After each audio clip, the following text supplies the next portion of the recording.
మనం తరచుగా చూస్తూ ఉంటాం. నాకొచ్చే పేషెంట్‌లు ఆల్మోస్ట్ 50% ఆఫ్ పేషెంట్స్ హెడేక్ తోటి రావడం జరుగుతుంది. మిగతా వాళ్ళు స్పైన్ ప్రాబ్లమ్ తోటి రావడం జరుగుతుంది.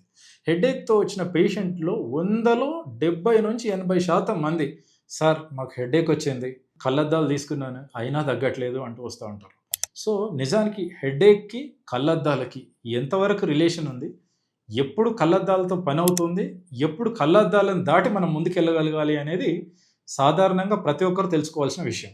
సో, చాలా వరకు హెడేక్ అనేది కంటిలో ప్రాబ్లమ్ ఉన్నప్పుడు పర్టిక్యులర్‌గా చూపుకు సంబంధించి రిఫ్రాక్టివ్ ఎర్రర్స్ అంటారు. అంటే దగ్గరున్న వస్తువును గాని, అంటే మన పుస్తకంలో చదివేటప్పుడు గాని, దూరం ఉన్న వస్తువును గాని చూసేటప్పుడు ఎటువంటి ఇబ్బంది ఏర్పడ్డా, కళ్ళలో మసక అనిపించినా సో, వీటిని రిఫ్రాక్టివ్ ఎర్రర్స్ అంటారు. ఇది గాకుండా కళ్ళలో మన కలర్డ్ హాలోస్ అంటాం. అంటే మనకు, మనకు రెయిన్‌బో లాంటి కలర్స్, ఒక కలర్స్ ఇట్లా ఫ్లోట్ అవుతున్నట్టు ఉన్నా గూడా, కంటి చుట్టూ పెయిన్ ఉన్నా, లేకపోతే కన్నులో నొప్పితో పాటు కన్ను రెడ్ కావడం లాంటి సింప్టమ్స్ ఉన్నప్పుడు తప్పకుండా మీరు కంటి డాక్టర్‌ని, ఆఫ్థాల్మాలజిస్ట్‌ని కలవాలి ఫస్ట్.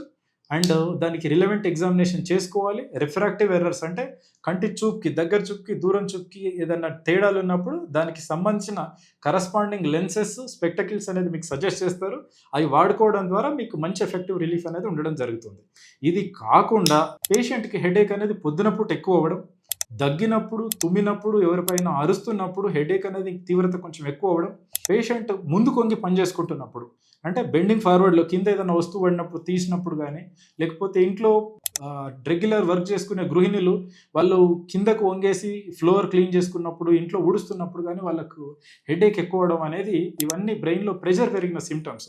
ఇట్లాంటివి ఉన్నప్పుడు డెఫినిట్‌గా మనం ఫస్ట్ ఇమ్మీడియేట్‌గా దానిలో పెద్ద డిలే చేయొద్దు.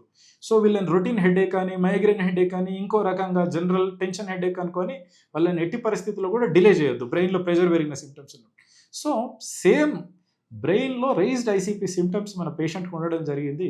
తీరా పరీక్ష చేసిన తర్వాత, స్కానింగ్ చేసి చూసుకున్న తర్వాత బ్రెయిన్‌లో చాలా అగ్రెసివ్ ట్యూమర్ జీబీఎం అంటాం. గ్లయోబ్లాస్టోమా మల్టిఫార్మే అని.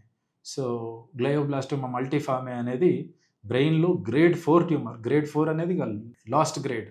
సో, గ్లయోబ్లాస్టోమా మల్టిఫార్మే అని మనం సక్సెస్‌ఫుల్‌గా సర్జరీ చేసి, దాని తర్వాత రేడియోథెరపీ ఇచ్చినా కూడా చాలామంది 18 నెలల టైం అనేది ఆ స్పాన్‌లోనే చాలామంది ప్రాణాలు ముగిసిపోవడం అనేది జరుగుతుంటుంది. కాబట్టి పేషెంట్స్ ఎర్లీ స్టేజ్‌లో సో, సింపుల్ కన్సల్టేషన్ మీకు డౌట్ ఉంది అనిపించింది. ఖచ్చితంగా న్యూరో కన్సల్టేషన్ తీసుకోండి. జాగ్రత్తగా ఉండండి.